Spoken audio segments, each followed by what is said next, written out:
we are back with another solo episode here, and we have a government shutdown, quote unquote, which isn't even really a real shutdown. You don't have to stop paying taxes. Only 23% of the workforce is even up to be furloughed, which is kind of crazy. The government shutdown is less than a quarter of employees actually stop working. And then they say, well, the rest are essential employees. Essential employees need to keep working. They can't be furloughed. Why does the government have non-essential employees? It seems like if the government's still functioning pretty well, the country hasn't devolved into complete anarchy, we could probably keep this as the status quo. I think it's something 750,000 workers are going to be furloughed. Why don't we just keep that going? Government seems to be still running fine. They've already admitted they're not essential. I don't know. It's just one of my opening thoughts here. But we got some pros and cons here, okay? Let's see. To the government shutdown, okay? One of the big cons, a lot of government workers don't get paid during a shutdown, including the troops, which is kind of messed up. But that's a part of it. When we say, we don't like government, having all these millions of workers, all this stuff, we got to remember that does include all the military, the soldiers. And they do not get paid during a government shutdown, which is kind of crazy. But so that's a bad thing. We want our soldiers to get paid.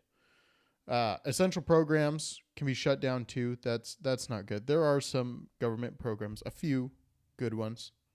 Not a lot come to mind off the top of my head, but every once in a while, during these shutdowns, you will see some sob story of, some woman who, needed FEMA's help and couldn't get it, and, her house was washed away in a flood or something, and that's not good. We like FEMA. Not that they always do a wonderful job everywhere, but FEMA is a good thing to have. And sometimes those programs can really get hurt during government shutdowns. Those are bad, okay? We can take those right off the top. We don't like that. Let's pay our soldiers. But there are some good pros, too. Number one, you'll see this guy, Russ Vought. And he's a bureaucrat in the administration. He's one of the architects of Project 2025. One of his theories has been for a while that during a government shutdown, the president has these sweeping powers to lay off workers, cut programs, etc. And he had talked about baiting Democrats into shutting down the government so Donald Trump could slash the size of our federal bureaucracy and hopefully make it not just temporary, but make those cuts permanent. And it's not clear how that's going to work. It's not clear what the courts are going to say about that, but it's worth a try. We need to reduce government by any means necessary. So let's do it. Why not? Let's give it a try. Donald Trump has already said he's putting Vought in charge here of slashing the government where he thinks the president can. Vought's talked for a while now about government shutdown bringing forth a lot of tools for the president to use, and that Donald Trump is going to use those tools, slash the size of government. That's good. Our government's like 100 times too big. So even with 23% furloughs, that's not, if they fired every one of those 23%, that's still not enough. Our government still will be operating at a deficit even after laying off that many people. Because a lot of the government money goes to, health care and Social Security, all these programs that are completely unsustainable. So just laying people off is not enough. Just cutting programs around the edges, not enough. There's going to have to be a huge, sweeping restructuring of the government in order to make our federal government solvent again. But Democrats are still holding up, saying, they're going to go through with this shutdown anyways. And honestly, I think it's a trap. I think that Trump wanted this shutdown. I think that he baited the Democrats into it. There's been this big argument online about whether or not, this is over illegal immigrant health care, which does exist. That is in the Democrats' bill. If you are in this country illegally and you go to a hospital, they will treat you. And if you can't afford it, okay, the government will step in and pay, even if you're an illegal immigrant. So that costs money. That costs a lot of money because hospitals are really, really expensive. That is in the Democrats' bill. Okay, we do pay for illegal immigrant health care in this country. I don't know why this is such a big debate. We have it. You can argue whether we should or not, whether people should be turned away from hospitals. We can have that debate. But it's clear that we have health care for illegal immigrants in this country paid for by the taxpayer. Republicans don't want to do that anymore. Okay, fine. But why are Democrats lying about this whole beef? Why are if Democrats are just going to sit there and lie and say this is just about health care for Americans, are we going to rehash the Obamacare debate? Republicans have already essentially rolled over on that one. They are not going to repeal and replace Obamacare. But our healthcare system still sucks. So what I don't understand what the Democrats and Republicans are trying to debate here. So this whole thing seems kind of fake. That's why I think that this has been a trap set by the Republicans who want to shut down the government and cut the size, which good. That is a noble goal. And again, I think we should be using just about any means necessary to achieve that goal because our politicians are criminals. They are stealing from Gen Z. They're a bunch of boomers stealing from their grandchildren. They're going to be dead soon, and we are going to be saddled with all their debt. So that is fucking evil, and we should be doing everything we can to stop it. Democrats, I don't even think have a real good argument for not negotiating. Not even a good strategic argument. If I were them, I would reopen the government. I'd be really afraid of Russ vote. But the Democrats are led by people like Chuck Schumer and Hakeem Jeffries, who are some of the stupidest people. So I'm not surprised they walked right into this one. And Democrats, I think this is a mistake politically too. It seems to me that the party in power, the party not in power tends to get blamed for these shutdowns. And Democrats control no branch of government. So the Republicans are just looking for a few votes in the Senate to pass the spending bill. Democrats are holding it back, claiming Republicans don't want to negotiate with them. Okay, fine. But if Democrats are going to hold out, they are going to be blamed for this politically. Donald Trump is just savaging them online, and the Republicans just savaging Hakeem Jeffries and Schumer. But I don't know if you guys saw this video that Trump put out of Hakeem Jeffries in a sombrero and a mustache as Chuck Schumer's AI dubbed, talking about giving healthcare to illegal immigrants. It's hilarious. And then they did it again where Hakeem Jeffries goes on CNN. He's talking, and then the sombrero and mustache appear on him, and Donald Trump is playing mariachi in the background. It's hilarious. And we shouldn't underestimate the effectiveness of trolling like that. I think that stuff really matters. That's not just fun things we like to sit here and laugh about, which we do like to laugh about it. It is fun. But that's real marketing and it's real messaging. That's stuff that sticks with people. So, and then of course, the predictable reaction from the left of Donald Trump's posting racist memes, as if anybody gives a shit about being called a racist anymore.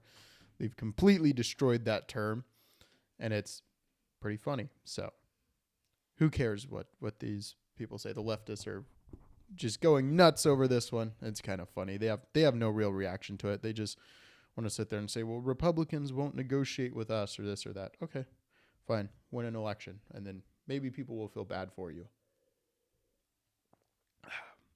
So that's what's going on with the shutdown. Not going to break my heart. I wish the government could stay shut down. I think we should just exist in this perpetual state from here on forward. Let's not fund the government. Things would be a lot better. Okay. The federal government creates more problems than it solves. It just does. Sorry. Sucks out so much value from our economy. Doesn't provide shit. During this government shutdown, the vast majority of people listening to this, lives won't be changed at all. We could survive just fine with nearly a quarter of the federal workforce being cut. 100,000 people took that buyout from Trump when he was first elected. And now they are, I think as of Thursday, they are officially off the government payroll. 100,000 people. Look around. Is the country devolved into chaos, or are people just burning sofas in the streets again? That was happening under Joe Biden during the BLM riots. Okay. And under Donald Trump too, the first time. Mostly under liberal mayors, liberal governors. Those 100,000 employees were working for the government during that. They still burned all our cities down. But now look, those 100,000 employees are gone. I haven't noticed a difference. They're still taking just as much out of my check, though. That's kind of pisses me off. Pretty clear we didn't need those 100,000 people to begin with. So how many more government employees can we get rid of without seeing a decrease in our quality of life here?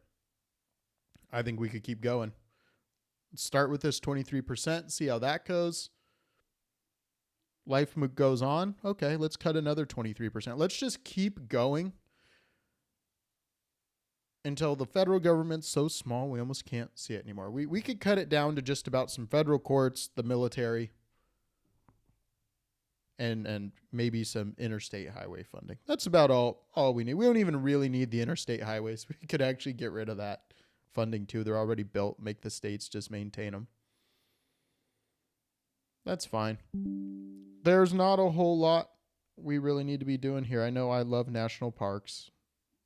They take almost nothing from the federal budget. Okay. Again, the vast majority of the federal budget, it's like 2/3. I think it's over 2/3 actually, is Medicare, Medicaid, Social Security, and the military interest on our debt. It's the vast majority of government spending. Everything else is just a fraction. So, government shutdown. Good. Let's keep it going. Let's keep it shut down as long as we can. But then we got another topic here, another hot one, okay? We haven't talked about this yet, even though it's been going on, but the left has been all freaked out about Trump sending troops into our cities. I've got mixed feelings about it, okay? I don't like the precedent of the military, National Guard coming into the cities. I just don't. I'm a small government guy. I don't really like that. But here's the dynamic, okay? Here's why I'm not out there saying Donald Trump, is Satan for this.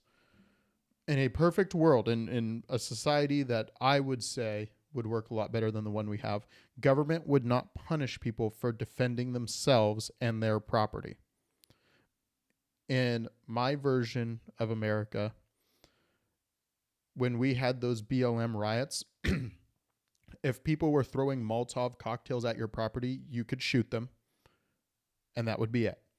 They're endangering you. They're endangering your property. And so if you have a whole community of people who are armed, who say, okay, if you're going to come in here and you are going to destroy our property, we are going to shoot you, and the government is then going to back us up and consider that to be justified. You would not have BLM riots. There would be zero riots going on if our citizens were allowed to defend themselves as they should be able to, okay? As again, what I would believe is our God-given right to defend ourselves and our property. The government has no role in interfering in that, but they do. Take a look at Daniel Penny. Some crazy guys, yelling at people, threatening him on the subway. Daniel Penny chokes him out. He dies. They indict him, and he has to go to trial. He's found not guilty, thank God. But the message in New York was clear. You are not allowed to defend yourself or others. Crazy people are allowed to get on the subway and threaten to kill you, and there's nothing you can do about it. Kyle Rittenhouse is the next one. Somebody pulled a gun out, okay, and pointed it at Kyle Rittenhouse's head, and he shot them for it. Another man took a skateboard and clubbed Rittenhouse with the metal part, okay, as he was laying on the ground. He shot him for it. as he should have, protecting himself. And those people were out there burning the city to the ground, Kenosha, Wisconsin. Burning it to the ground. And they indicted Kyle Rittenhouse. He famously had to go to trial, again found not guilty, obviously. But that's not the point. The point is that Daniel Penny and Kyle Rittenhouse's lives have been changed forever, for the worse, because they were paraded in front of the media, called racist, called all these horrible things. That they will struggle to find a job for the rest of their lives. And they're going to have to, they're bankrupted, having to defend themselves. It's emotionally just nerve-wracking because these trials can take years. And you may be spending the rest of your life in prison. You have to wake up with that every single day. The government does that to them. Okay. And they do it for a reason, not because they actually hate Kyle Rittenhouse or Daniel Penny, but because they want to send a message to the American public that you are not allowed to defend yourself. And especially not with a firearm. Otherwise, they are going to prosecute you. And it's because they want chaos. Because the more chaos they can stoke in our society, then they can come forward with big government solutions and implement the agenda they have always wanted to anyways. That is the whole point of the BLM riots, of these liberal prosecutors letting crazy people out on the streets, stabbing that poor girl, that Ukrainian girl on the bus just a couple weeks ago. That is all on purpose. They want chaos. They being the left. The far left, they want people like George Soros, who funds these prosecutors. They want chaos in our communities so that the only person we have to turn to, the only entity we have to turn to is government to save us. Even though it's government creating the problems. If they just allowed us to defend ourselves, we'd be fine. But that's exactly the point. They will not allow us to defend ourselves because that is the counter solution to big government. The only way to force people into accepting big government coming in to protect them is to not allow people to defend themselves. So we need to tear down the ability of the government to prosecute us for defending ourselves. That's really the point. People, the prosecutors, the judge, everyone that allowed the Daniel Penny and Kyle Rittenhouse's cases to move forward should never be allowed to practice law again. If you lose a case like that, you should be disbarred. It is clear what the left is doing. There needs to be real consequences for our government officials that bring forward cases like this. Personal consequences for them. It's outrageous that Americans are prosecuted just for defending themselves. It was a lesser known story, but there's one in New York a year ago as well. He stabbed a man from, I think I can't remember where this guy had come from. The store owner, I think, was from Puerto Rico. And a man came in and robbed him and attacked him, put him in a chokehold, I think. And this Puerto Rican store owner stabbed the man. They prosecuted him. And finally, once it became national news, they dropped the charges. But he was being physically assaulted. Protected himself and his store, and they were going to put him in prison for it. It is completely un-American, and it's completely illegitimate for the government to do that. They are outside of their rights to do that to us. We have a God-given right to life, liberty, the pursuit of happiness. Okay, the founders, when they were putting together the Bill of Rights, they said, look, these rights that we have, we hold them to be self-evident, okay, that they are given to us by God. The Second Amendment, our right to defend ourselves, is a God-given right. Does not come from the government. The government has no right to take that from us. So anytime the government does try and take away that right from us, it is illegitimate by definition. We cannot accept that our government is going to come in and take away our God-given rights. They have no power to do that. It doesn't matter if they were elected. It does not matter. I don't care if 90% of the population voted for them. It's illegitimate.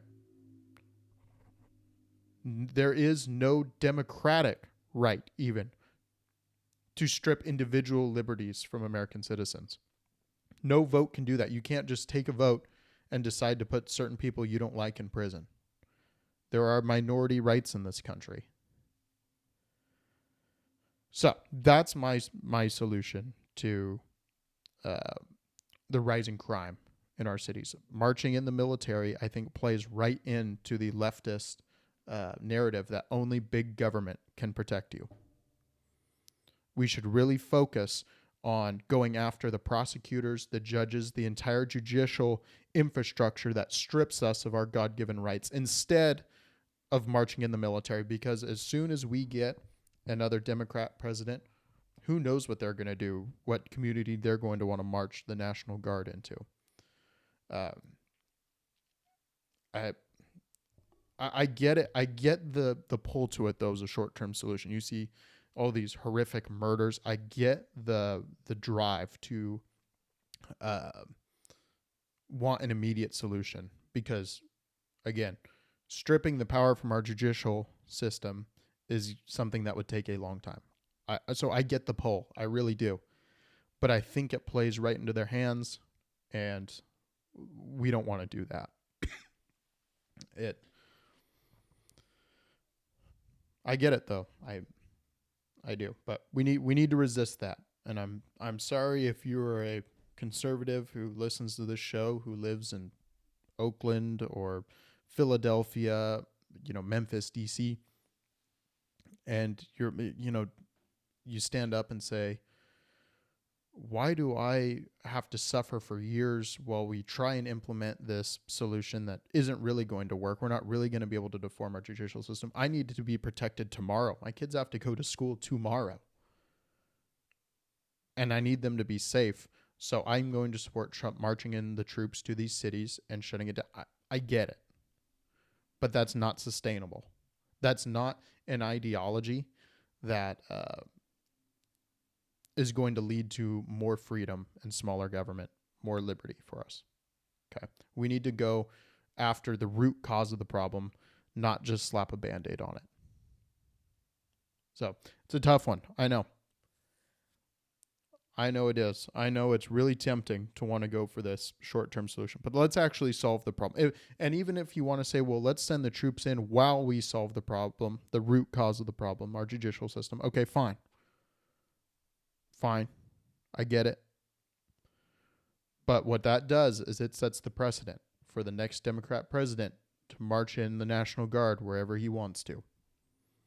And that may be a problem we have to deal with in the future. That's not a good one. Okay? Not a good problem. So I know that's a short episode today. I just wanted to hit those two topics. We had some big news Friday come down about Diddy and about the Israel-Palestine conflict, potentially a ceasefire. I'm going to hold off on those, the Diddy one, just because I don't care about it all that much, and the Israel one until we know more. There's been a lot of different reports flying around, but I'm going to know